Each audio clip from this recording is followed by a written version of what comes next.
Now, uh, nandiyan si Rochelle, yung kamag-anak nung, or actually, kaibigan niya, yung si Joy, na pumunta sa programa ko, na yun na nga, siya na nga po yung nagpa-check up sa Santiago General Hospital na sinabing may sakit and then finit to work pa rin ng isang clinic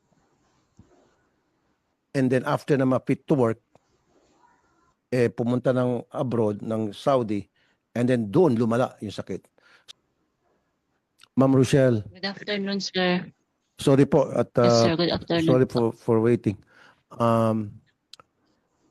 Yan po, narinig niyo po yung pinag-usapan namin, yung kaibigan mo. First of all, ako po taus-pusong nagpapasalamat na napakabait yung kaibigan, yung inyo pong pag-aalala, yung inyo pong concern. And dahil po sa inyo, ayun, mapapawi na po yung friend ninyo. Ano pong reaksyon nyo, si Joy? Maraming salamat po, sir, sa mabilisang pag-action po